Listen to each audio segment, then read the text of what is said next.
are listening to a free version of Majority Report with Sam Steeder. To support the show and get another 15 minutes of daily program, go to majority.fm, please.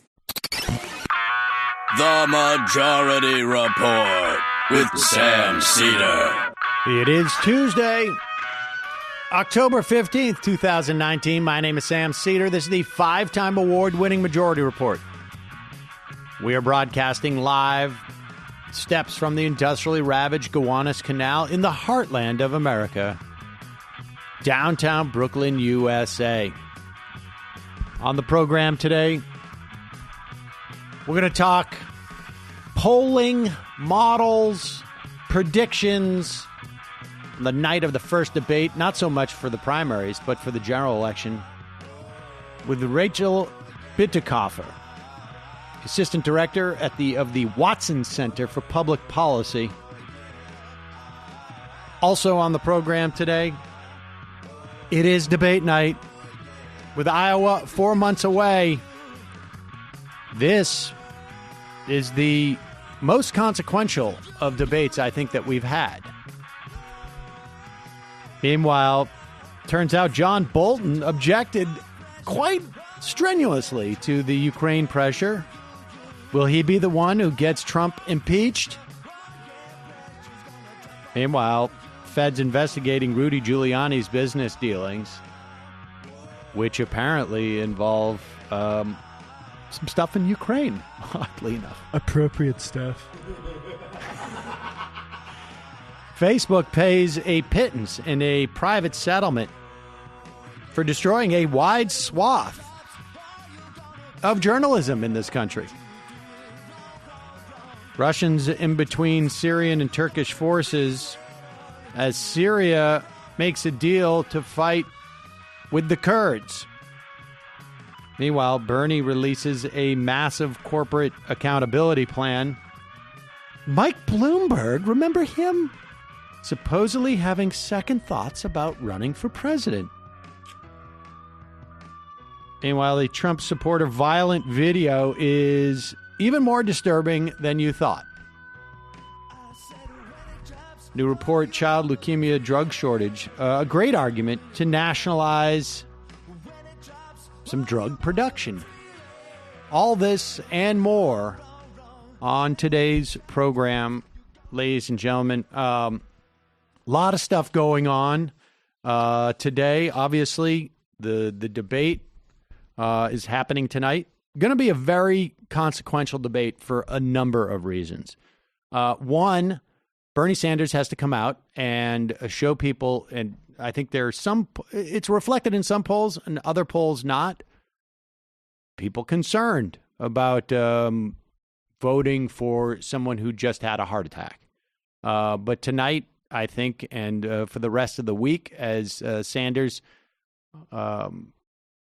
begins to go more and more public, I think this will be very consequential in showing people exactly what kind of physical shape he's in. Also, I think we're going to see Pete Buttigieg smells a little blood in the water with Joe Biden, is going to go strong. It's going to be interesting to see what Warren does at this point as well. I have a feeling Warren and Bernie are just going to keep letting Joe Biden sink. There is a poll that is out today. I don't know how well esteemed this poll is, so I'm not going to be too self-congratulatory. But I will just put a marker in there because, sometimes you wake up in the morning, your son tells you over and over again because you won't let him watch TV that he hates you. Something like this helps when you get into the office. In the most recent George Washington University poll, Senator from Massachusetts, that would be Elizabeth Warren, leads the Democratic field. This is a national thing. 28% of the vote. Sanders second at 21%. Biden at 18%. If you'll recall, I don't know when this was. back early summer, late spring, I suggested that by October-ish, Joe Biden would be third in the polls. This is the first time that's happened. Now, it could be an outlier, but I will take it and run with it because that's what I need, ladies and gentlemen. So forgive me. Sorry if you have a problem with that. A lot of stuff happening on the impeachment front.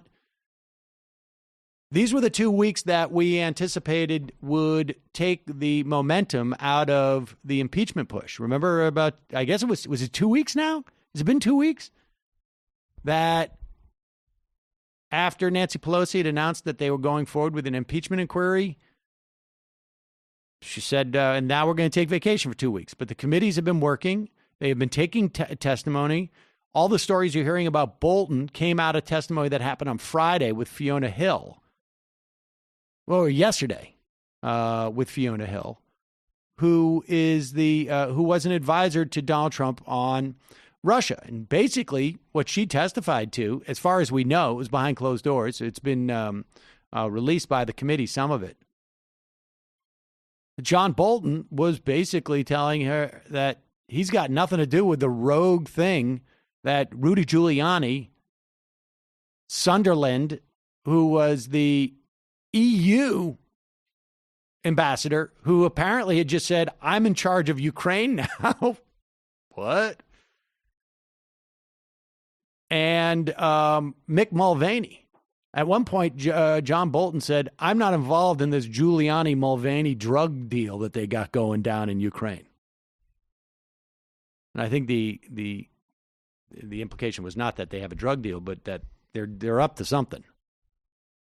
And there's going to be more testimony. I will give you a breakdown later in the show, but well, I'll give it to you right now. Today was the date that Giuliani and Pence were supposed to deliver documents under a subpoena. It has already passed for Mike Pompeo. Those will be articles of impeachment, I imagine, as just prima facie obstruction. Fiona Hill showed up yesterday. Today, George Kent, Deputy Assistant Secretary for Europe and Eurasia, is scheduled to appear for a closed-door deposition. He was a career diplomat at the State Department who served in Ukraine from 2015 to 2018. Tomorrow, is it Matt McKinley? The guy who just resigned from the State Department, also a career diplomat. These are people who have no allegiance to Mike Pompeo. Michael McKinley. And then on Thursday, Gordon Sondland, the former European Union ambassador who just took control of Ukraine for whatever reason, will appear for a closed-door deposition. Trump didn't want him to testify. Now he is. And apparently he's going to say, you remember, Sondland's the one at the end of the transcript from the group text that I read, I guess it was about a week ago. He was the one who, after Bill Taylor, the former ambassador to Ukraine, said, as we said on the phone last night, I think it's crazy to withhold security assistance for help with a political campaign. That is Taylor basically saying, hey, I just want to reiterate what I said last night so that when this is subpoenaed, I'm okay. And then Sondland said, oh, you're wearing a wire. Or that's the subtext. He actually said, no, there's no quid pro quo. In fact, Donald Trump told me there was no quid pro quo here. So there's no quid pro quo, as I've said. Anything else you want to talk about, we should talk maybe in person in a park bench or something. Well, Sondland apparently is going to go with that line, that he had concerns, but then Trump assured him there was no quid pro quo. And so this is just happening all this week. And a lot of people are wondering why they're just doing private sessions. A big reason is you depose these people and then you bring them back for more testimony. And you can make sure that testimony lands. So this is good stuff. Good stuff. We got a clip of Mike Pompeo. He had a run-in with a reporter from, what was it, Tennessee, I guess? Yeah, he got salamied. We'll get there in just a second. But a reminder, you spend 1/3 of your life in your sheets.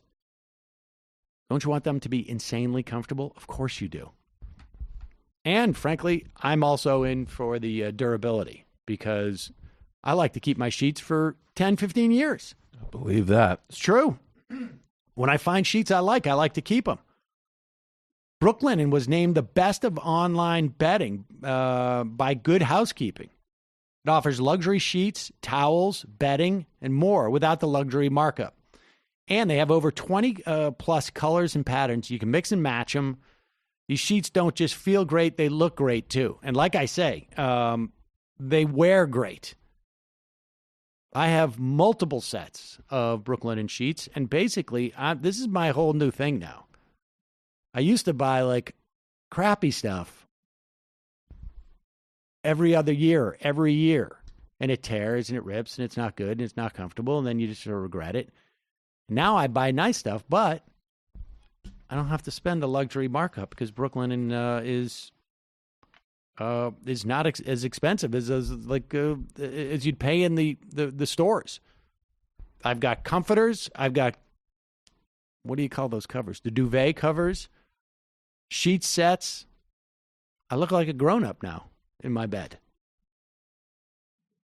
All grown up. Yep. Fully paid up member of the human race. They're the most comfortable sheets I've ever slept on. Their towels are incredibly plush.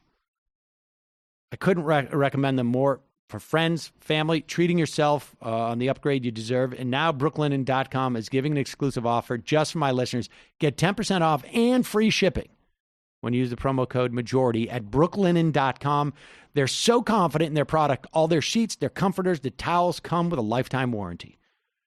Only way to get 10% off and free shipping is to use the promo code MAJORITY at Brooklinen.com. That's Brooklinen, BROOKLINEN.com. Promo code MAJORITY. Brooklinen, these are the best sheets ever. As you know, everybody in this office gearing up maybe for our language challenge. Are we still Bring on it. that?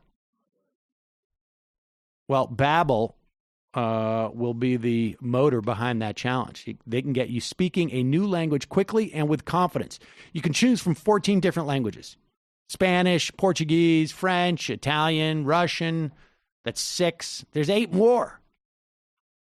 Babbel's teaching method and speech recognition technology has been proven effective across multiple studies, and the lessons are created by over 100 language experts. We're talking real human beings, not algorithms, not translation machines.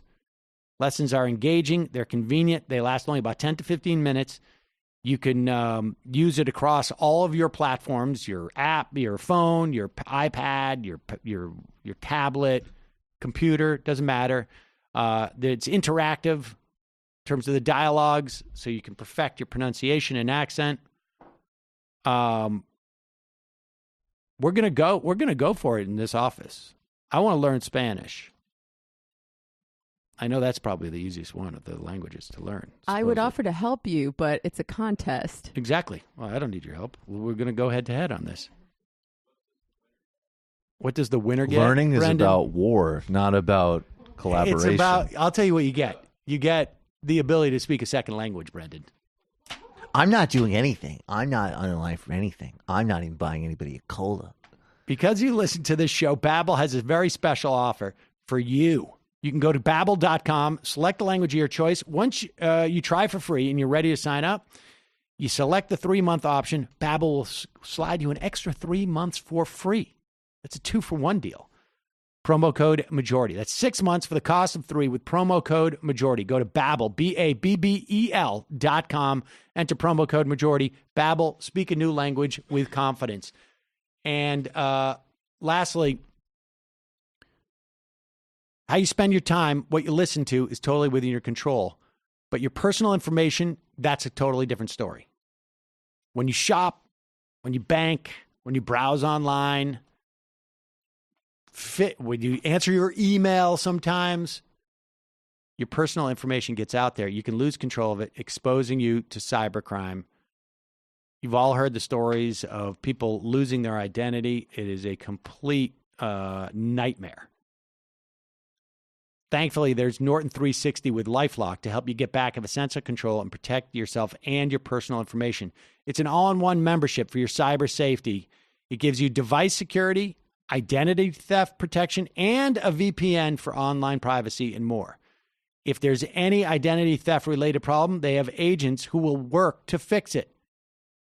Now, of course, no one can prevent all cybercrime and identity theft. But Norton's 360 with LifeLock is a powerful ally to help protect you in today's connected world. Look, I've been using the service now, I feel, for like a year. When I had to change apartments, I get a little notice, somebody's doing a credit check on me. When I got like a credit card at the Kohl's, get a 25% discount. I couldn't avoid it. Boom, I get a text alert telling me that somebody's signing up for a credit card. Well, it's me. I don't have to panic. I go in, I check my credit scores. I'm nervous about it. I'm nervous about having identity theft, and it is incredibly reassuring to go to LifeLock and see, like, okay, everything seems to be fine, and to know that in the event that worst case scenario happens, they have people who will help me resolve it. You can sign up today for a Norton 360 with LifeLock membership, and as our listeners, you're going to save 25% or more off your first year at norton.com/majority. That's norton.com/majority for 25% off. Check it out, norton.com/majority. All right, let's play this. Let's play this one clip, and this is Mike Pompeo.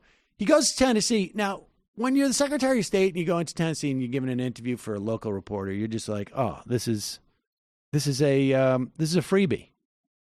This is just me getting out there, putting out the president's spin. President's going to be, president won't see it, but they'll be happy. Well, my people send it in to the White House press thing and just know that, okay, we're talking to, Tennessee's our peeps, and we're not getting into this impeachment stuff. This is going to be easy for me to go out there. And then, whoops, Pompeo meets up with, what's the name of this reporter? Do we know again? Nancy Amons. I feel like, relative to what we see with the national media, I feel like she deserves a Pulitzer for this. In mid-February, you were in Warsaw, and so was Rudy Giuliani. During your time there, did you meet with Giuliani? I don't talk about who I meet with. I went to Warsaw for a particular purpose. It was an important mission. We brought together people all across the world to take down the world's largest state sponsor of terror, the Islamic Republic of Iran. That's what I worked on that mission. So you're not going to say whether you met with him? So when I was in Warsaw, I had a singular focus. My focus was singularly on the work that we have done, effective work, to recover from what the Obama administration has done, which was to underwrite the world's largest state sponsor of terror. We've stopped that, and we're making real progress. It sounds like you're not going to say.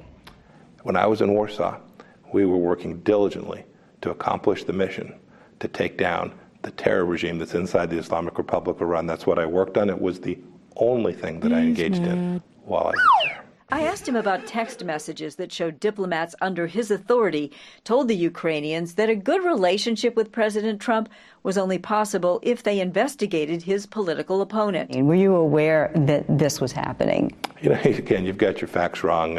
Sounds like you're working, at least in part, for the Democratic National Committee. Another question I asked the secretary about the resignation yesterday of one of his senior advisors, Michael McKinley. The secretary said it was a personnel matter and he wasn't going to discuss it. Nancy Amons, News 4. She annihilated him. Oh, my God. Oh, wow, that was great. And all he's got is Iran thirst. Yeah. That's all he's got. Nope. I mean, he looked like he was, at that first time he just looked at her, he looked like he had been just hit with a 2x4. No, you're part of the Democratic National Committee. Shut up. These people really are so disgusting. All right, we're going to take what's important about this clip is that if you're a local reporter in Tennessee, you're thinking, this is the story. Now, this is in Tennessee. And you're thinking, this is the story, impeachment, and I'm going to do a deep dive here. They put the entire 7 minutes online, but that clip was the one that they ran on TV. And when she's asking him about stuff directly involving impeachment with Giuliani and that exchange between Sondland and Bill Taylor, that means this is like seeping through. Now, don't get too excited because, of course, most of the places just have Fox News and what is it? Sinclair Media. Sinclair Media. But for her to do this in Tennessee, I think suggests that things are leaking on the good ship Trump. And we're going to talk to... Can I just say really quick, this is the type of thing, if it's easy, if you have a minute, dash her a little email or a note, because I have no doubt that the people who do take the, Mike Pompeo's nonsense about her seriously, they are sending the station messages, and she should get feedback from people who appreciate her journalism. And there's probably like a pro-Trump news director there too. So I would do that. I'd send a nice thank you for the interview. Just thanks for the good work. Yep. We're going to talk to Rachel Bitecofer, Assistant Director of Wason Center for Public Policy, in just a moment about that 2020 race and some Senate races, House races, all that and more. Just to get you in the mood, back in the sort of like electoral mood with the debate coming up tonight, which incidentally we will be doing live coverage of. So you can check us out tonight, 8 p.m., probably 7:45. We'll probably start the cameras. What platform? Yeah. We're not sure yet. We're going to be either on Twitch or right on the Majority Report page. So we're still working on it. So you will check that out. Don't forget, you can support the show by becoming a member at jointhemajorityreport.com. Be right back. Cold feet.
And that was Intellectual Dark Wave's rendition of Cold Feet, song they have written about Steven Crowder.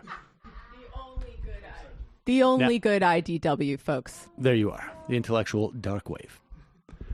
Next up, it's a pleasure to welcome to the program someone who I think is the only female elections forecaster, as far as I know, sort of a professional in our politics today. She is the assistant director of the Wason Center for Public Policy. Rachel Bitecofer, welcome to the program. Yeah, well, thank you so much for having me.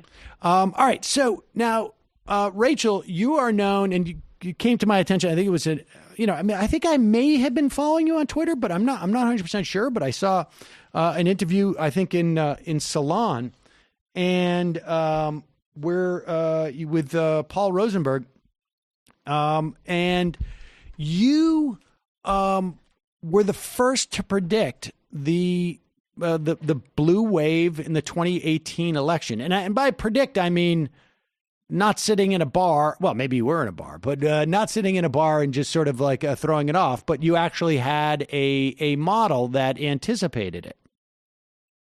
That's correct. And, not just anticipated it in a term of various probabilities. I mean, really just specifically said Democrats are going to pick up about 40 seats. And I did it about 4 months before Election Day in 2018. So, I mean, let's talk about the paradigm that you're basing this off, that you were basing this off of, and then I want to go back and look at some misconceptions that people have about 2016, and I want to talk about this model, how it impacts 2020. But what was it that you saw 4 months out that led you to be able to predict it down to almost the number of pickups? Yeah, I'm really glad that you're framing it that way, because the model, the forecast, the seat share, to me, like those things are byproducts, really. They're not the sexy part of what's going on.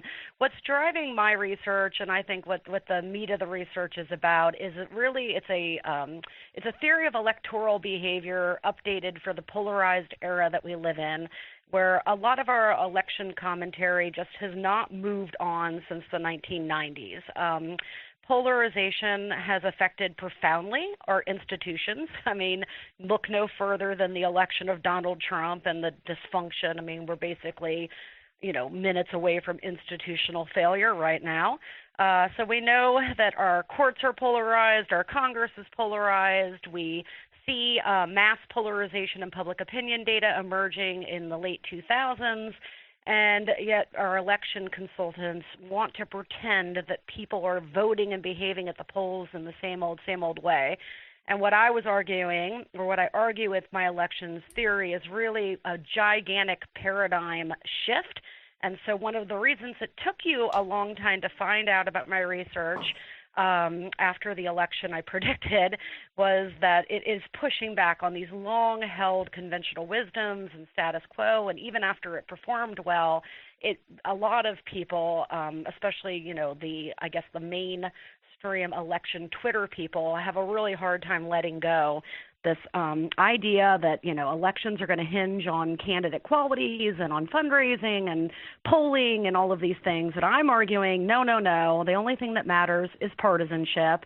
Partisanship has always been important in elections, Rachel, but now I just want to even more important. Okay, yeah. I don't mean to interrupt, but when you say they're using a paradigm from the 90s, let's just focus on what that paradigm was. Sure. Because I think on some level people aren't. I think on some level, people aren't even conscious of that as a paradigm, as opposed to just like the way things are. Like I don't that there is no that there. I think it's become such commonplace wisdom, and because of course I talk to. 90% of the time I'm out and about, people just ask me about the election all the time, and this is a foregone conclusion that. About the electorate and about what candidates need to do. Let's start with what the assumptions were about the electorate in terms of like who was gettable or what who could vote for whom, that type of thing. Yeah, no, that's probably a good idea. I should clarify exactly what this paradigm is arguing, and so people can understand. What I'm arguing, why it's so radical. And so what I'm saying is, all right, the assumptions that you're talking about are about how you win elections. You win elections because there's this chunk of people in the middle who are independents. They're pretty much the same people each election. The way that you appeal to them is by, out-moderating the other side and serving up a more moderate or more attractive candidate, and these people will swing your way, right? Therefore, the way you maximize your probability of winning is giving a candidate that is going to be unobtrusive and digestible, right? And that really the electorate is rational, they're reasonable, they can be persuaded that the argument's going to matter, and that, ultimately at the end of the day, if your candidate is better, you're going to be able to go out there and win over this pool of, reasonable, persuadable individuals. And that's definitely the conventional wisdom. Those people were people that I guess the conventional wisdom was sometimes they vote for Republicans, sometimes they vote for a Democrat. They vote for the one that they think. They're just open-minded. Did we know these people supposedly as independents? How did we talk about these people?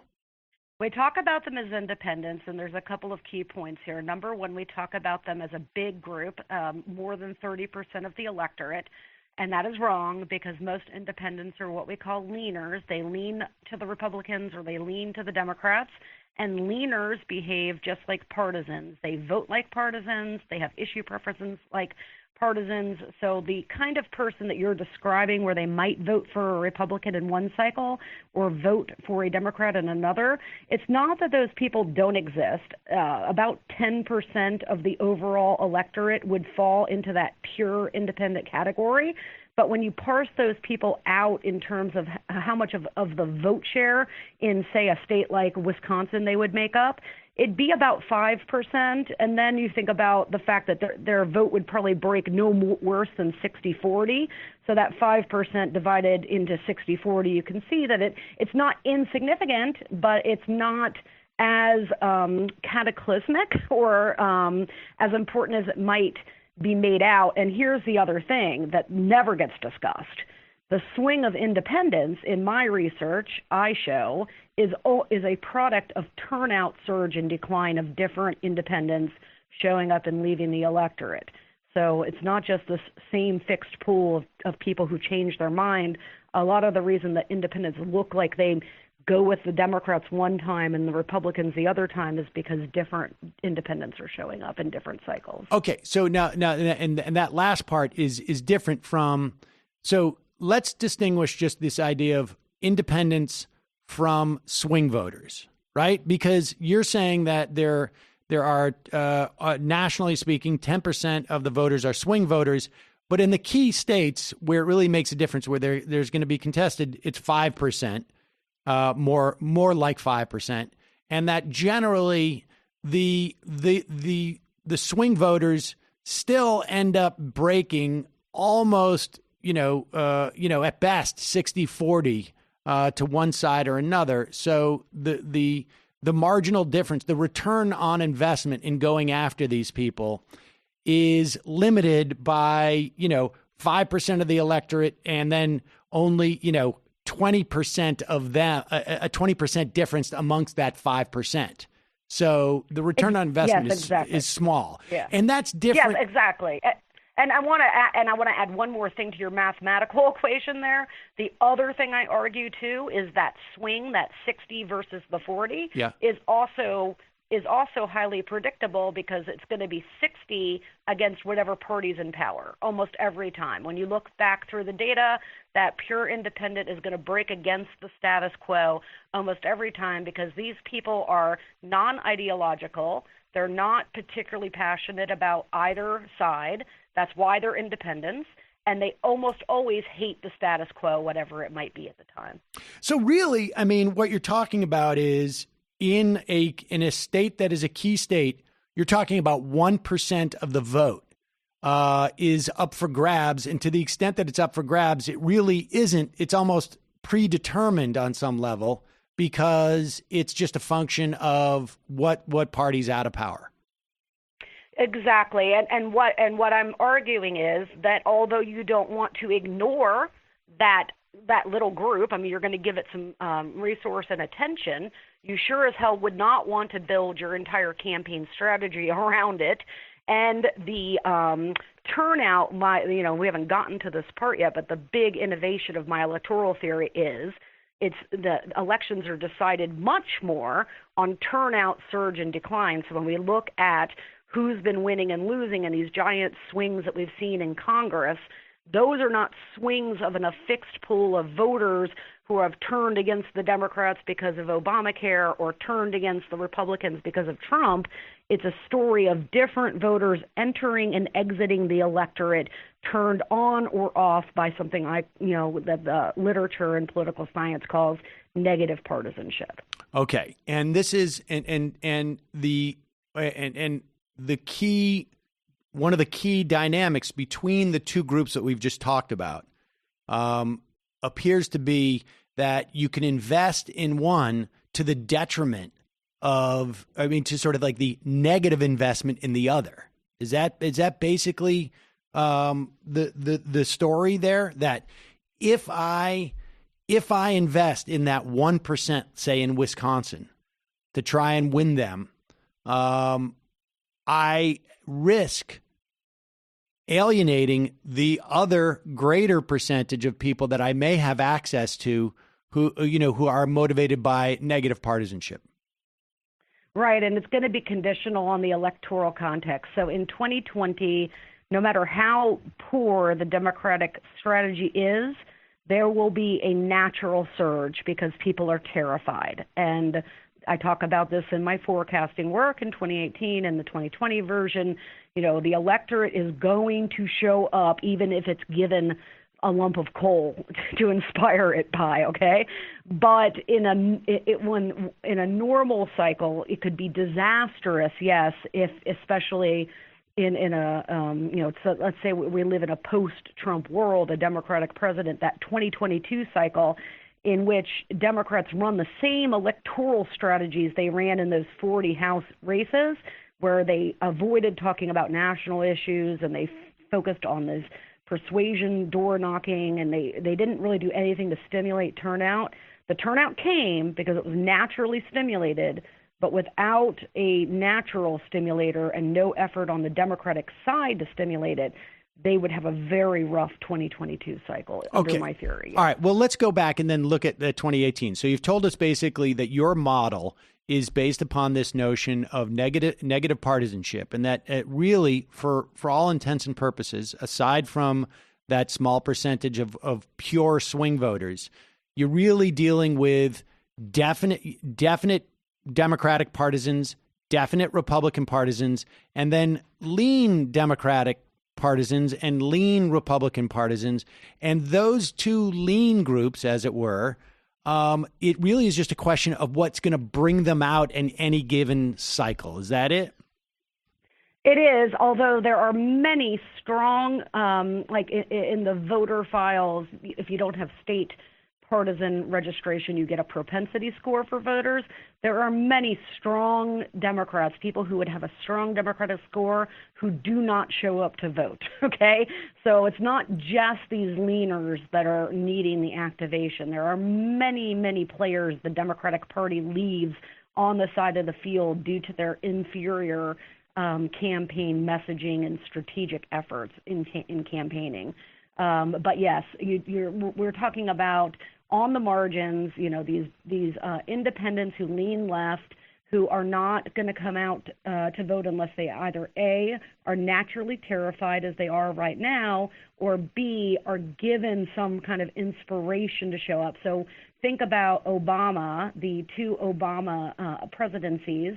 When you look at what happened in them, in 2008 was a little different because, number one, we were coming out of Bush for 8 years, and there was a recession, right? A giant economic collapse, to be clear. And so Obama carried the vote of independents in that cycle. But in 2012, he actually lost independent voters, right? He didn't carry a majority of the independent vote, but he won the election. And the reason why is that his personal appeal was, and his campaign strategy focused on turnout enough where turnout overwhelmed that independent loss, right? So it's very, very, very important to get those voters that are not committed to voting every election to show up. So the other way I've heard people describe this, and you tell me if this is accurate, that there's two theories, right, about how you run an election. One is persuasion, and the other one is mobilization. And it to the extent that that can be applied to your paradigm, your theory. It is that we are living in an era where it's more about mobilization than it is persuasion. Yeah, well, number one, it's never either or, okay, because we don't live in a world of black and white. We live in a world of nuance, so it's never either or, and I always want to make that clear. But in the Democratic playbook now, there is a massive underinvestment in mobilizing and turning out Democratic voters, people who would cast ballots for Democrats if they could be gotten to the polls, Latinos, African Americans, millennials, people like that. And if Democrats simply focused more resources on turning out those voters, they would win elections in a lot of places they aren't winning now. I mean, Texas, for example, has had the demographics necessary to flip for a long time. The only thing missing is the massive investment they would need to spend in money in terms of Latino turnout. The same story in Florida. Why is Florida falling apart? It's because the party is not spending the money on mobilization of Latino, especially millennial Latino voters.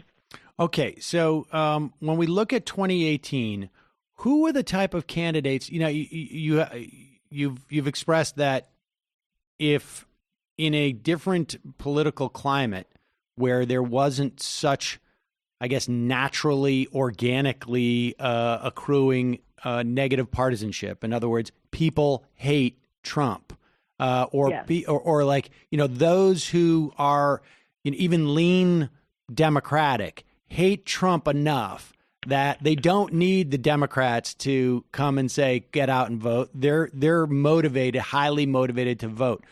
To the extent that there was a difference in terms of like candidacies across the board, to the extent that you're aware of them, like who did poorly or who didn't take enough advantage of that? Not, you don't have to tell me specific names. I mean, you can if there are, but I mean,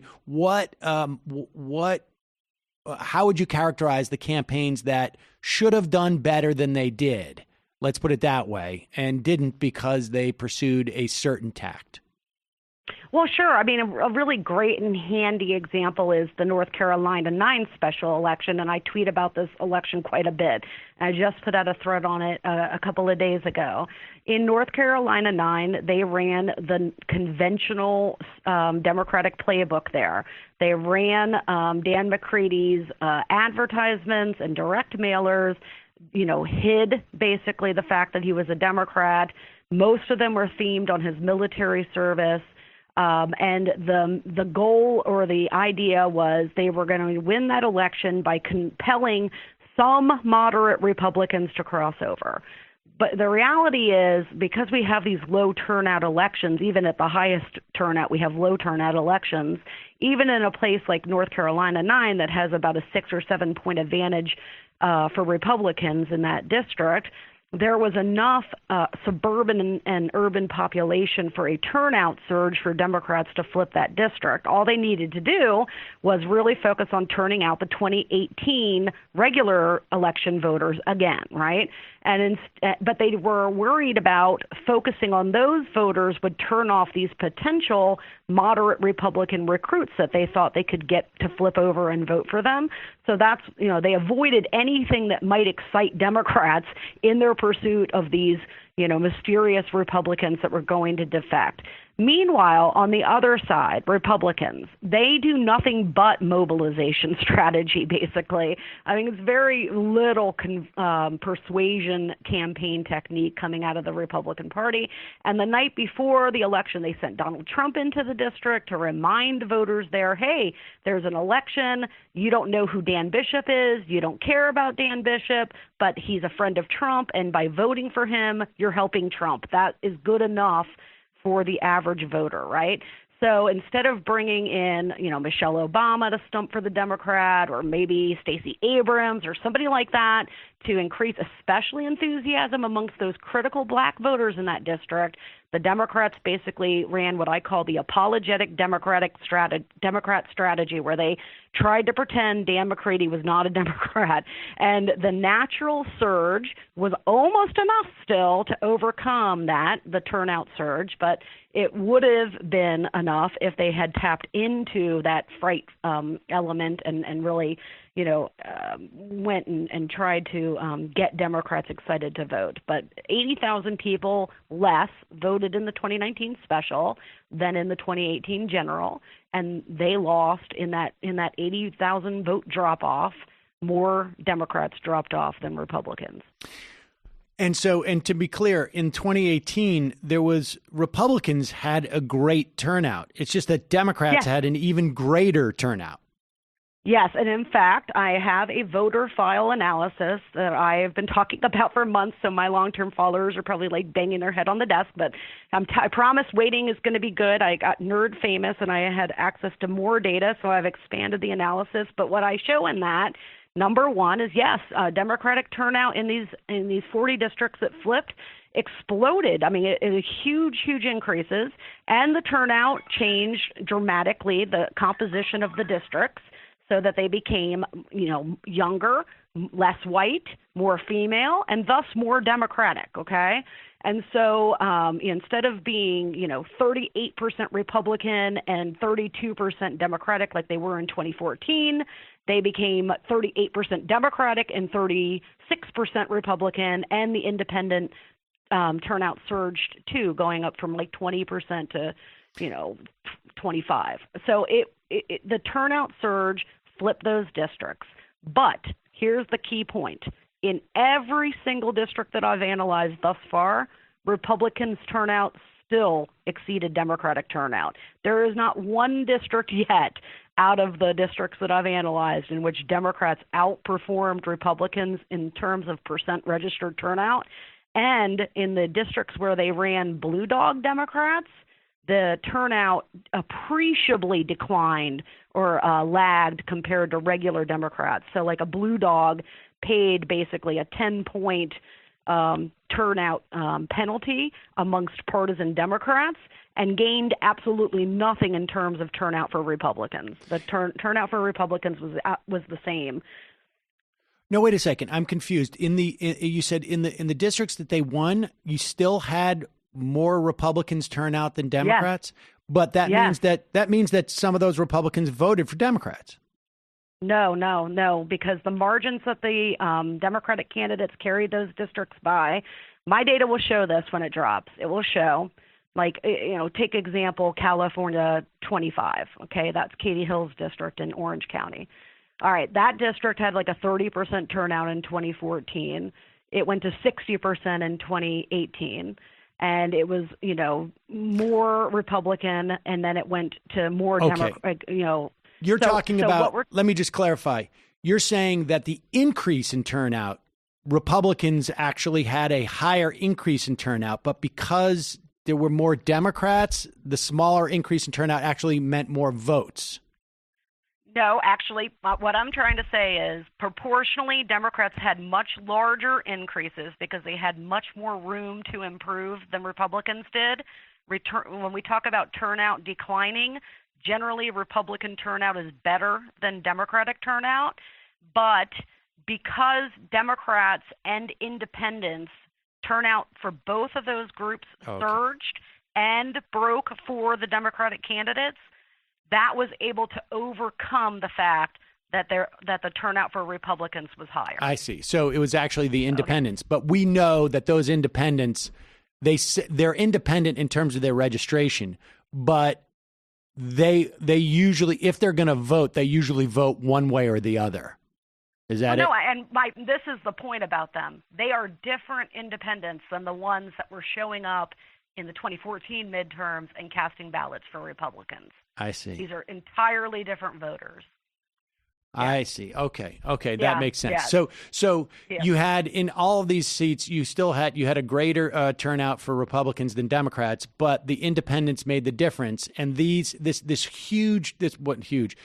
pool of independents, different independents are motivated in different political contexts, and that's the key there. You need to get those Democratic leaners to come out and vote in any given instance. Right. Okay.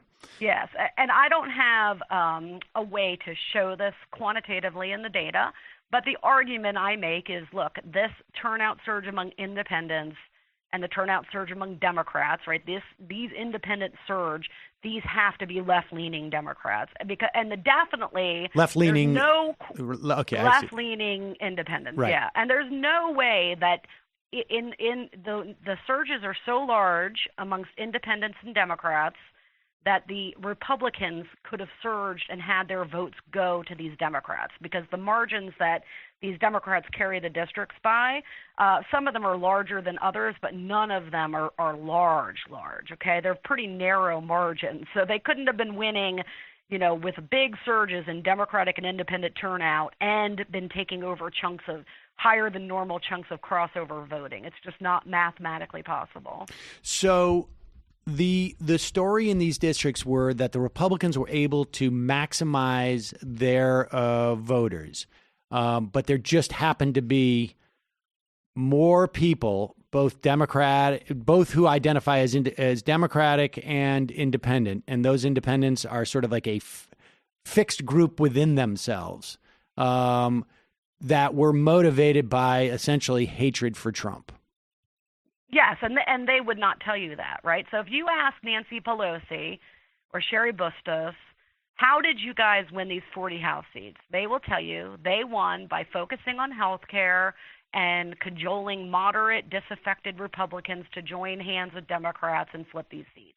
And I am telling you that I have access to the voter files in 5 key states and the districts that are of these 40 in those states, and I haven't looked at all of them, but I've looked at a pretty big chunk, and that is not the story that the data tells. The story that the data tells is completely opposite. It says those districts flipped because of turnout surges of Democrats and left-leaning independents, and furthermore, the blue dog Democrats, the handful that ran as, blue dog Democrats, the turnout for Democratic partisans in those specific districts lag other Democratic turnout margins by about 10 points. So they not only didn't get Republicans to stay home, because that's the point, right, is to not rile up the other side and not get them to show up and vote against you. Not only did they not do that, but they also uninspired their own voters in a measurable, quantifiable way, and I'm hoping to put this analysis in a national newspaper. Okay, and that's the dilemma when you start fishing in the Republicans' pond, essentially, or you're not even fishing for votes as much as you are saying like, hey, no reason for you to come out here because there's just no stakes for you. What you're also communicating is to your own people, there's no stakes and no reason for you to come out, and you need your own people. Theoretically, your own, more than you need to depress the other ones, because the other ones you can't control to depress, because now it's part of that also, like how much of this, and maybe you can't tell this from your work, and maybe this is outside your sort of your portfolio, but do Republicans and Democrats and, Democratic leaners who identify as independents and Republican leaners who identify as independents, do they respond to the same type of stimulus? So here's the thing. Democrats rely a lot on focus group material in which they have asked voters, do you want this election campaign to be about Trump? Right? And the voters, of course, say no. So if you ask voters, is your vote about Trump or about bigger things? Voters are going to tell you no. And, it's really actually quite absurd. And I'm also a pollster. I do polling. So this is going to sound really funny coming from a person who does polling. But if you want to know how people behave, the last way to find out is to ask them how they behave, because people have no idea what drives their behavior. And no one's going to admit that they're driven by animalistic emotions, basically. Okay. So Republicans understand this. So they run all of their messaging is on negative emotions. Everything's really nationalized. So, the ads that they ran in North Carolina 9 tied Dan McCready to the squad, and it tied Dan McCready to Bernie Sanders. They brought Trump in to remind people, hey, voting for this guy is a way to support Trump. Democrats we don't know how Democratic voters would respond in a competitive environment to stimulus like that because no one has tried it yet. The closest thing we have is Stacey Abrams, and to a lesser extent, Beto 1.0 in Texas, but really Stacey Abrams. And she did like the back half of what I'm talking about in terms, because it's not just issue positions. It's about where you put the resources. What kind of doors are you going to knock? So, why are 10 points, Democratic turnout lagging 10 points in those blue dog districts? It's probably not just because they're, taking these modest issue positions. It's also because they're GOTV focused heavily on these persuasion bucket doors, right, and didn't spend as much time knocking on high propensity Democratic doors, right? So that's the difference right there. Okay, so I want to go back to 2016 before we get to 2020.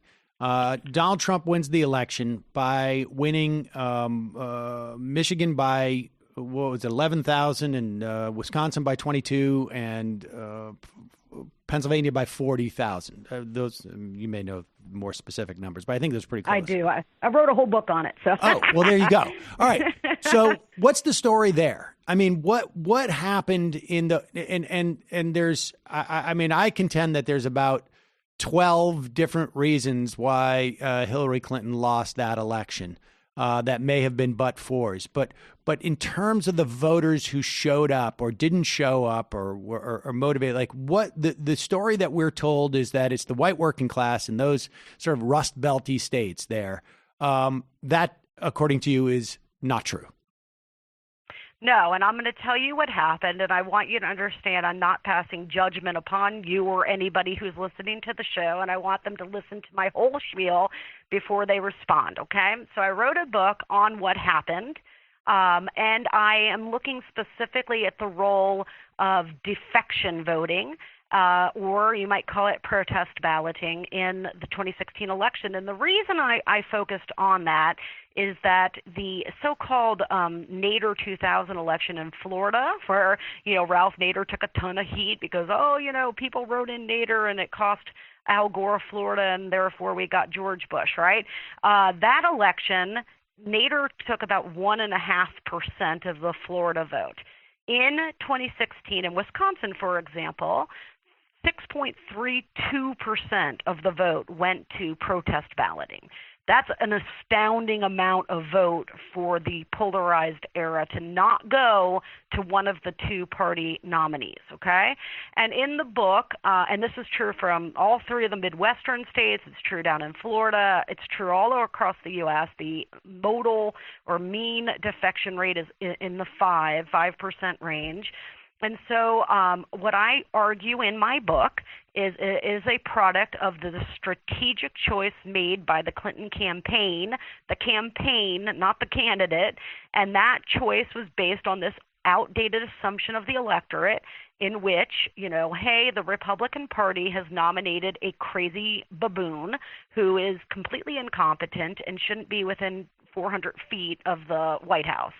And so, therefore, we're going to nominate as our vice president this guy from Virginia who has this jovial reputation of bipartisan appeal, because it is our belief that we can get these moderate Republicans to come and vote for her if we don't offend them with our running mate pick and we make an appeal to them, okay? And thus we call this the persuasion pick, right? And that's the campaign's entire strategy. If you look at how they ran, and if you read my book, I walk you through specifically, how the persuasion strategy manifests. People are like, why didn't Clinton talk about the issues? Clinton didn't talk about the issues because they were running a persuasion strategy from beginning to end in which they believed they could get a small chunk of Republicans, slightly bigger than normal in the polarized era chunk, to come over and vote for her because the other option was a crazy madman, just absolutely unfit guy for office. And so they were trying not to key people to think about the issues, and they were, touting Tim Kaine, who is just Mr. All Gosh, all shucks, okay? And that ended up being the critical mistake that they made, because what they should have done is picked somebody like Elizabeth Warren or Sherrod Brown or somebody with some populist appeal, because the Bernie-crats were upset. And being in power for 8 years, you tend to get a little bit more picky than when you've been out of power, right? And if she had just done that, if she had picked somebody that was appetizing to the people who had their hearts broken by the Sanders loss, then probably that defection rate on the left would have been cut at least in half, and she'd be sitting in the White House even with, the decline in African-American turnout or what have you. If she had picked a base mobilization VP pick, the entire strategy would have been different too, right? They would have been focused much more on the turnout end and the realities of the polarized era. So that's what I argue in the book. I put the blame not on the voter who cast protest ballots, and I want to make that clear. I put the blame on the campaign, who ran what I argue was the perfect execution of the wrong electoral strategy. I mean, this is not a time period in which the opposition party is going to come over and vote for you. I mean, case in point, in Alabama, 90% of self-identified Republicans voted to send a serial pedophile to the Senate because he had an R next to his name last year. We are living in a time period in which persuasion of the other party is not going to happen. And you have to recognize the electoral realities that you're living in, and, understand too that if you want people to show up for you in an election, you have to give them inspiration. You can't run as if you are embarrassed about your own party and ideology. And you can say what you want about Republicans and conservatism, but you will never see a Republican candidate on the stump who is embarrassed to be a Republican, right? I mean, you just never see that on the stump. Yet the Democratic Party has adopted this kind of standard version of moderation, which is inherently flawed because it picks up from its very basic premise this idea that there's something inherently wrong with economic liberalism, right? And if your argument is, boy, there's something wrong with me, and your opponent's argument is the same thing, you're doomed from the moment that you leave the gate. So that's what happened in 2016. And of course, when I wrote the book, I didn't know that the Russian propaganda that was put out was specifically targeted on Facebook to people who were Bernie Sanders supporters, trying to get them to defect from Clinton. And I didn't know that they specifically targeted black voters to get them to not show up and vote. And of course, we also have all of the rosy polling that we had in those state-level polls in Wisconsin and Michigan. So I say in my forecast, Donald Trump's 2016 victory really is a perfect storm of things that had to all go a certain way for it to happen. And that's why I'm extremely doubtful that such a thing could happen twice. And I guess maybe I don't know if it's even a conversation that, based upon the work that you do, that you engage in. I have a theory about the search for that electorate and that persuasion was really a function of trying to fashion a victory of a specific coalition of people, because they wanted to, this gets back to Chuck Schumer saying, for every blue collar person we lose in Pittsburgh, we're going to get 2 in the Philly suburbs or something to that effect. And I think they wanted to do a whole infrastructure tax repatriation tax deal that Schumer was bragging about, and they wanted to protect Paul Ryan on some level and fashion their electorate. But that's maybe a different question for a different day. So let me ask you two. I have two other sort of like big things. I mean, I think your opinion about what Trump's chances in 2020 is what it is. I want to ask, if there's how Democrats could lose that, B, what's happening in the Senate 2020. But let's start with impeachment. It seems to me, from based upon what your theory is, that impeachment would be very helpful for the Democrats because that will nationalize all of these races, which seems to be key. And impeachment in and of itself is inherently negative partisanship. You're such a good student, Sam. I knew you would be. Yeah, so, I mean, definitely, right? And, I mean, of course, if you follow me on Twitter, you know I am a deeply critical person about strategy on the Democratic side. And, they bungled the first go at, the Russia and Mueller report stuff. But here in this second go with the Ukraine scandal, it is so cut and dry. The president's conduct is just so egregious and the evidence is just so clear that even Democrats couldn't mess up this one. So they went with the impeachment inquiry, and the politics, they thought, at the time, gosh, this is unfortunate. We have to go and do our jobs now because we're worried this is going to be bad for us electorally. But the politics, little do they know, are actually great for them, as you just pointed out. It's the best thing that could have happened to them, because it will excite Democratic voters, and especially the part when we get to the airing of the evidence, and then the Senate Republicans say, yeah, too bad, we're going to just give him a free pass, because that is really going to anger a lot of people. And that anger is going to be, absolutely, a wonderful thing for Democrats electorally. And it's, the Senate, they do need a big boost in the Senate. I have Colorado. I haven't put out my rankings yet, and I'll put them out after the first of the year. But I've been pretty vocal that I think Colorado is definitely going to flip, and that Maine is pretty looking pretty good for Democrats as well. But we'll have a better sense about Iowa and North Carolina and Arizona based on what we see in terms of the turnout in these Democratic primaries, the Iowa caucus. If we see something similar to 2008 or ideally above, if I was Joni Ernst, I would start to get pretty nervous. And I think we're going to see some behavior changes, too. Well, from she's these already Republican nervous. senators. She's already nervous, yeah. right? I mean, she came out. She's come out and said, like, I think the call was inappropriate. Like, she's starting to sound like Susan Collins on some level. She is. And wait till December, 24th or something, when the filing deadline for the primary passes, and you're going to hear a lot more nerves from Tillis and the crowd there. Okay. Just to be clear, so people understand what you've just said. Once the Republicans get into a safe harbor where they don't feel they can be primaried, or they know they can't be primaried because the filing papers aren't there, then they're going to tack hard to the center. But they're going to have this. Exactly right. But theoretically, I mean, if your theory holds true and it works both ways, that's not going to help them. That's going to hurt them with their base.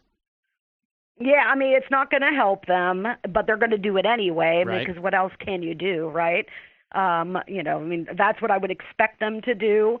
But ultimately, at the end of the day, do I think that they're going to vote to convict Donald Trump despite the glaring, obvious, excruciatingly bad details that are going to be laid out by that time? I can't get there. So I'm assuming what's going to happen is that they're going to have to rubber stamp this really atrocious behavior, and the reaction from the regular American voter is going to be, people are not going to be pleased with that. I will bet that Mitch McConnell will not make them take a vote. I know he said that they have to have a vote, but I think when it comes to the Senate, I think he's going to say, Congress didn't do. They're supposed to do a special dance when they send the bill over, and they didn't, and so therefore no vote. I mean, he's going to come up with some reason not to have a vote.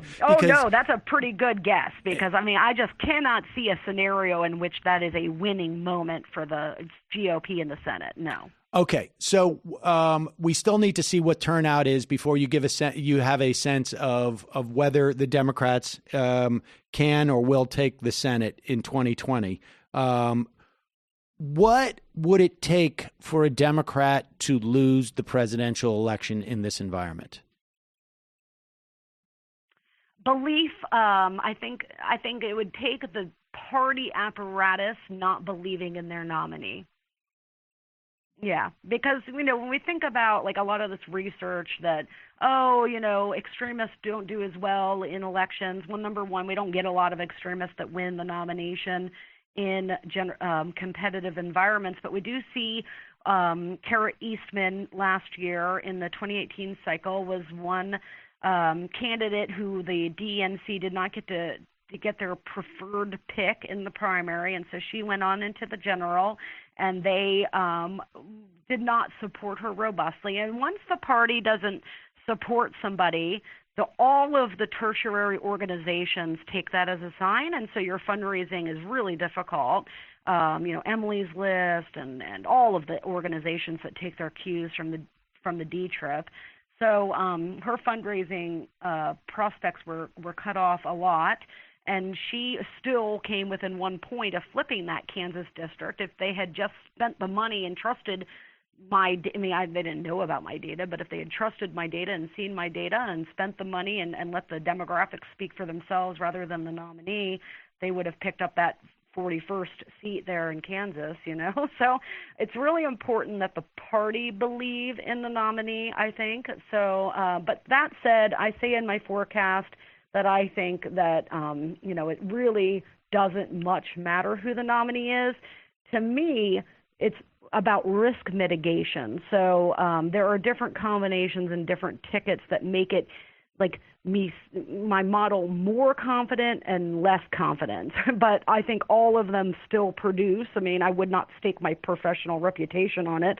Otherwise, a Democratic win. Trump is just not going to be able to survive this massive turnout surge that's coming unless something happens that is, completely unforeseen. All right. Yeah. I think more or less that is my sense too. But within the context of risk mitigation, who's the riskiest candidate from your perspective? Well, you won't like this, I'm sure, but certainly Bernie Sanders would be the riskiest, and the reason is that, the perception amongst the party that he is too, the socialism thing is too too extreme to be digestible to a general election audience. That said, you have to think that they would rally behind him the way that, Republicans rallied behind Trump in 2016. That said, and you're going to like me even less, I've always been really sure that Bernie should not run in the 2020 cycle because I knew that he was going to perform, below his 2016 cycle standards because of the two reasons. Number one, in 2016 he was a big beneficiary from the smallness of the field. He basically got all of the progressive vote, but also all of the I'm not into Clinton vote, and a lot of that came from millennials. And this time around, obviously the field's much larger, so there's a lot more competition. But I had a feeling that Warren, the progressives originally liked Warren and wanted her to run in 2016, and then when she didn't, they got into Sanders because Sanders basically ran as almost like a symbolic campaign at first, but then it ended up catching fire and being very impressive, right?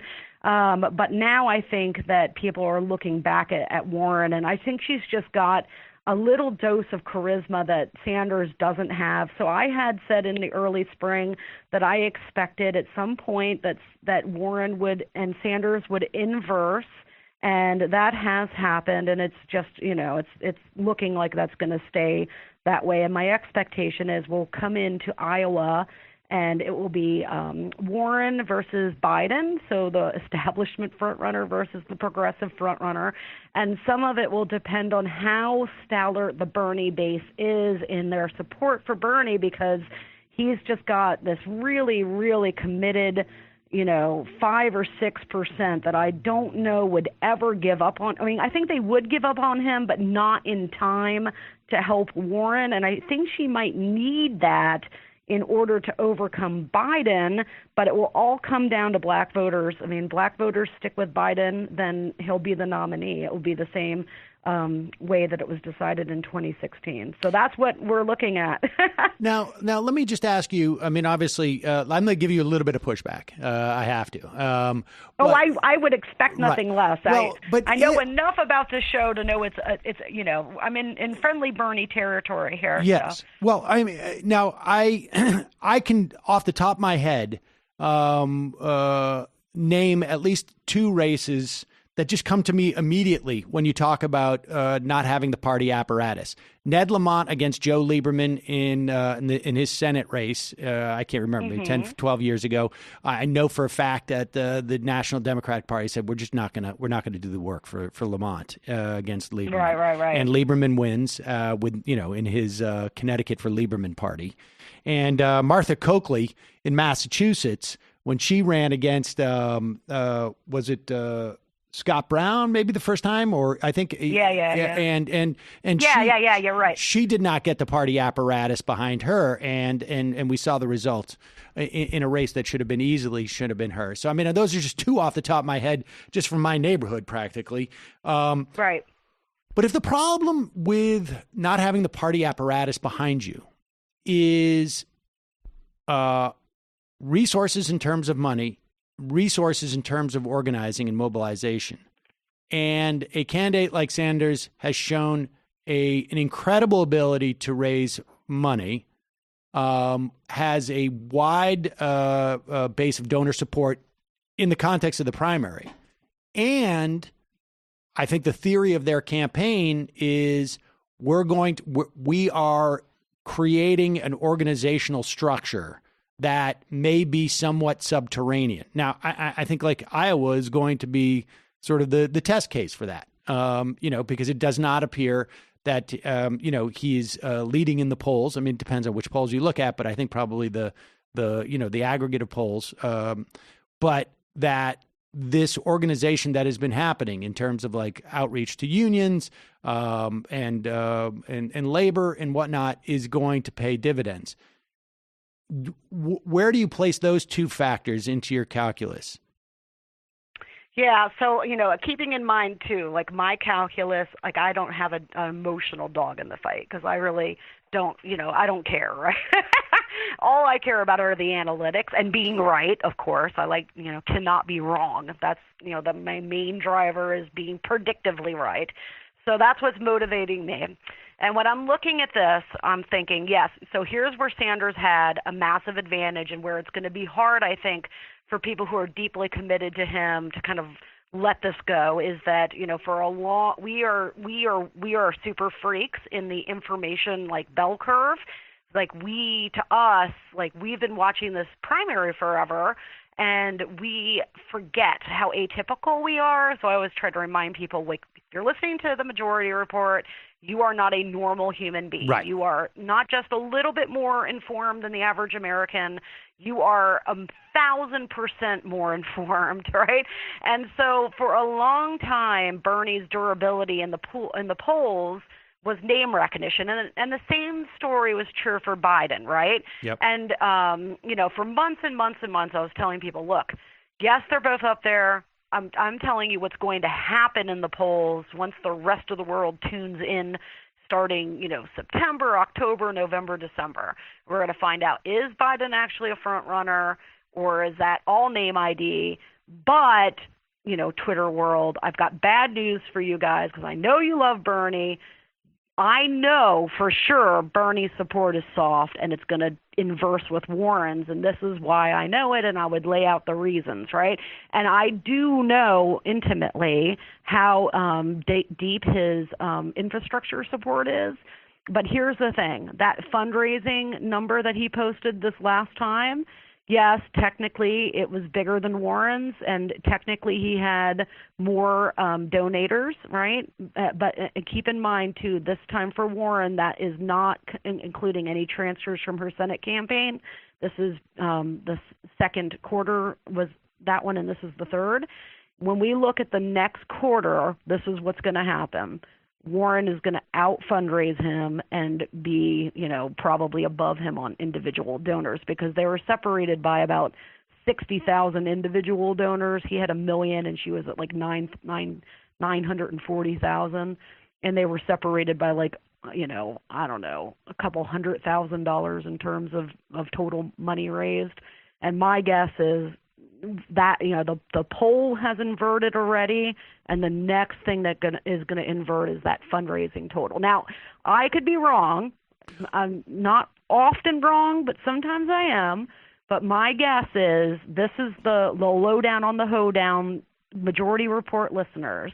Coming into Iowa, which is 4 months away from now, you are going to have to make a choice.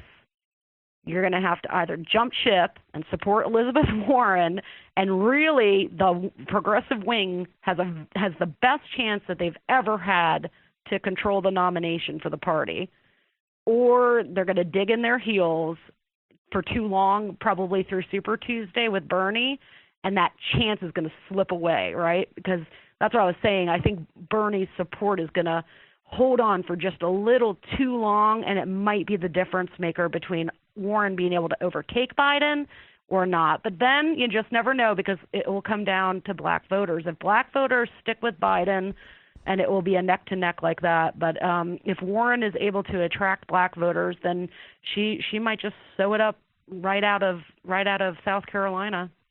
Well, I guess I was asking really more in terms of the general election. I mean, I was saying that your theory in the general election. I mean, I guess we will see what happens within the context of the primary. My understanding is that I thought that Warren's campaign had 940,000 donations, but only 500,000 donors.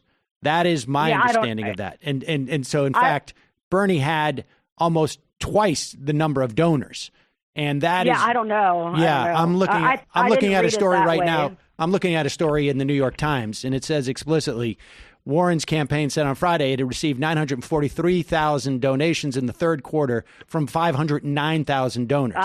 There you go. Now, okay. So he's still doubling her on individual donors. Right. And, there's a lot of room, obviously, because something like 99.9% of them have not maxed out. But leaving aside the primary, because I think in the context of the primary, we're looking at a very different calculation than what we're talking about in the general, because negative partisanship doesn't necessarily go in play in the context of the primary. Right. But in the general election, what I'm asking is your theory about the Democratic apparatus. And I think it's quite possible that there's going to be people in the Democratic establishment who are like, I'm not helping Bernie. I mean, I can that seems possible. It also seems possible to me to some level with Warren, but much less so. And I've seen, I've sat in a room, frankly, with some very big donors who were like, who, I didn't know that Warren's wealth plan was every year. I mean, that they're that size donor. Right. But putting that aside, assuming that you're correct, that the apparatus would be hesitant to support Bernie. My question is, do you think the fact that Bernie has shown such an ability to raise money from those non-apparatus players that can overcome that in your calculus as to who presents the biggest risk in the general? Yeah, so here's what I think, and I'm really glad that you asked that, because also, before I answer it too, we do have a very analogous situation on the other side, right? So just like you have this worry about whether the establishment would rally around Bernie, the establishment is worried about the progressives rallying around Biden, right? So well, I think kind that's of even the same. I mean, same. Yes, and I think it's even worse, frankly, for Biden, because yes, I have not met I've met people who are very, very, excited about Pete Buttigieg, frankly, or Beto. Right. I have not met a single human being who is excited about Joe Biden. And well, there are people out there, I promise you that. But yes, Biden's marketing is not excitement. He's the comfort candidate, right? He's a security blanket. People see him as the safety pick, right? So because they're told that all the time in the media, number one. that he's the most digestible to moderates, that he's the one that Republicans would cross over and vote for in theory, right? So people see him as a safe pick, right? But yes, definitely on both sides of the equation, you have, if Bernie's the nominee, will the establishment folks rally around him? And if Biden's the nominee, will progressive folks rally around him? And here's my answer for both questions. Yes, because ultimately in this environment, which is completely different than 2016, people are not going to do anything that is going to risk Donald Trump winning the White House again. And it might take time, and you're going to see you're going to get a lot of phone calls, especially on a show like this. And you're going to hear individuals who are like, I'm not voting for Joe Biden, da-da-da-da-da, right? But ultimately, that 5.5 number I told you about for the defection rate, that puppy's going right back down. And it may be a little bit higher than it has been historically, because I think the Arizona Senate race is a great example of this. In 2018, 2% went to the Green Party candidate, even though the Green Party candidate tried to pull back and get out of the race and tell their voters not to waste, their ballot on them, and that the Senate seat was critical, and to vote for Sinema. Still 2% went to the Green Party. So I think under a Biden situation, about 2% would still go to Tulsi Gabbard or Jill Stein or whoever is going to be the Green Party candidate. But it's not going to be 5.5%, that's for sure. Rachel Bitecofer, the Assistant Director at the Wason Center for Public Policy. Folks can follow you on Twitter. What's your Twitter handle? So my Twitter is just at Rachel Bitecofer, Bitecofer. You'll see it says the doc. And, we have a good time on my Twitter, lots of great intellectual discussion. It's a welcoming place for everybody, no matter what your ideology is. So we will, I suggest you come join us. We will put a link to that in the podcast description and at majority.fm. I really enjoyed talking to you today. It was a lot of fun for me. I appreciate it. Well, thanks, Sam. I've known about your work for a long time, when I went back to get my PhD, and I was like, one day I'm going to talk to Sam Cedar on his podcast. So there you go. There you go. Thanks, Rachel. All right. Bye-bye. All right. Bye-bye. Bye. There you go, folks. I don't know if I want to believe some of what she said about Bernie. Well, I mean, I think I think that in terms of the general election, it's something that we have talked about for a long time. That I thought in 2016 that if Bernie had been the nominee, there would be more defections from the Democrats, away from him than it was from Clinton. But the question is, in that general election, like, how many people are motivated to come out and vote in that instance? You can't, who knows what the counterfactual is for 2016. And as far as the primary, I mean, I think there's a theory there, but I think, one of the things that we've been saying with the polls is, we don't know what this organization has. We don't know what the days or weeks ahead of us hold in terms of Sanders. I think, like I say, this week is going to be very important for Bernie Sanders. The debate and basically how he follows it over the next couple of days is going to be big for Sanders. And I do think there's a big difference. You have double the amount of donors. They have not maxed out.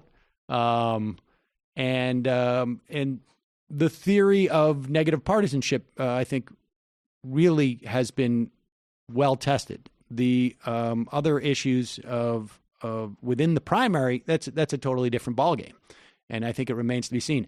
I happen to think that Biden is going to slip even more because I mean, we have some factors that we just don't know about right at this point, which is what happens with impeachment. What happens? How much does this talk about Ukraine and saying Joe Biden's name over and over again in the context of this hurt him? What is Hunter Biden going out and doing an interview? This does not seem to me to be a campaign that knows what it's doing. Go to Joe 303 and help me. All right, Dad.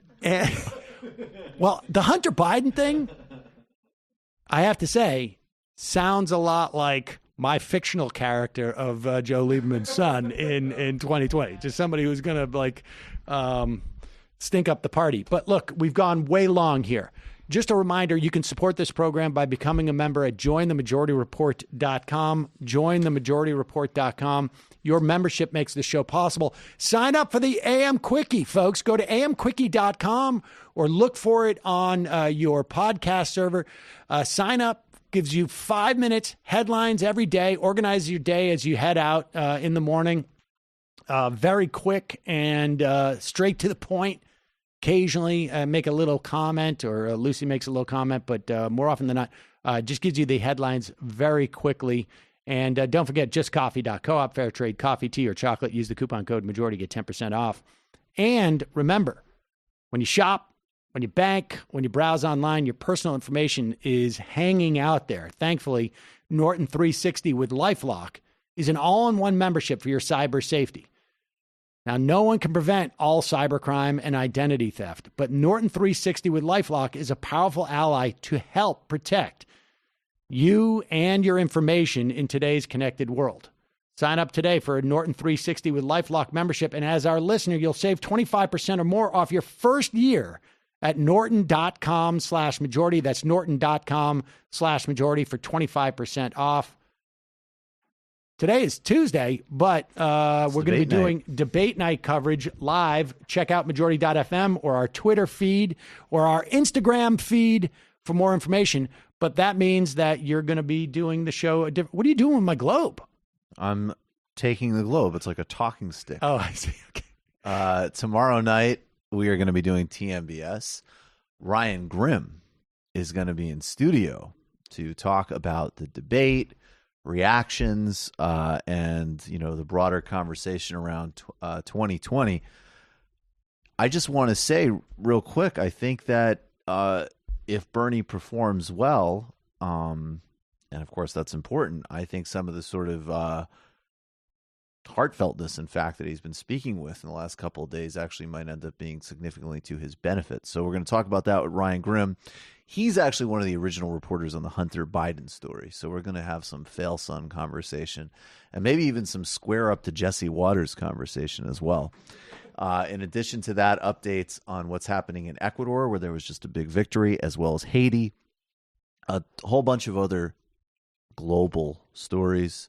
Patreon.com/TMBS. Oh, and at 6, we're going to do a pre-stream with Maclean's journalist and friend of show, Andre Dumise, who just did an interview with Jagmeet Singh, who is the Canadian Social Party leader. So we're going to have both of those things tomorrow night, the Michael Brooks Show YouTube channel.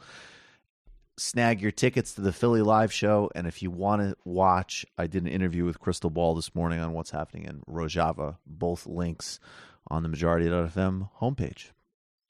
Jamie. So, first of all, I want to thank everybody who came out to the Goth Socialist Variety Hour this past weekend. It was a lot of fun, and it was really great to meet some of you. What are we doing this week? This show just erased my mind. We were going to put up audio from the show, but that got messed up. We'll probably unlock something. But I think the episode that we put out last week is really good, and I'm really proud of it. And if you haven't listened to it yet, I encourage you to do so. Of course, we all support Bernie Sanders in the short term. I'm going to do everything I can to help him get elected. But in the long term, we at the Antifada are communists, and we believe that we need to go beyond social democracy in order to solve the problems facing us in this world. And this episode, we focus on the issue of immigration and borders in general. So Ross goes over how borders arose, the origins of the modern nation state, and the limits of economic nationalism and social democracy in one country, and makes a case for this inconvenient truth that sucks to think about. I don't like thinking about it either, but international communist revolution, in my opinion, is the only way to solve that shit. So I've gone on for far too long, but that's what it's about. And if you're interested, check it out. Patreon.com/TheAntifada. Matt? Yeah, check out Literary Hangover. We're going to be talking about Arthur Miller's The Crucible coming up soon. And also check out Sam on Blocked Party, where where you can hear him talk about playing GoldenEye and then get really quiet when they start talking about Perfect Dark. Yeah, that thing's got a little awkward when they started dropping stuff that was like within the last, 5 to 10 years. Oh, Perfect Dark was a few months after GoldenEye. I had a lot of fun at a block party, and I got harassed by a prank caller. God, darn it. All right, quick break, fun half.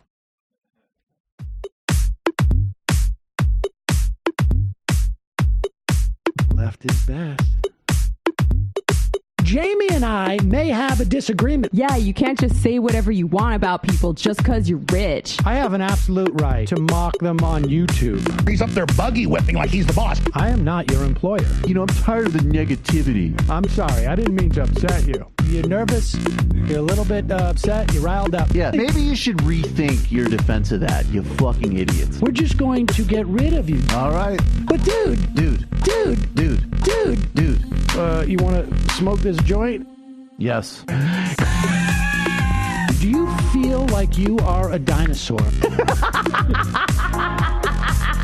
Some good shit. Exactly. I'm happy now. It's a win-win. It's a win-win-win. Oh, hell yeah. Now listen to me. 2, 3, 4, 5 times. 847-906-501-457. 2, 38, 56, 27. 1/2. 5 8s. 3.9 billion. Wow. He's the ultimate math nerd. Don't you see? Why don't you get a real job instead of spewing vitriol and hatred, you left-wing Limbaugh? Everybody's taking their dumb juice today. Come on, Sammy! Dance, dance, dance.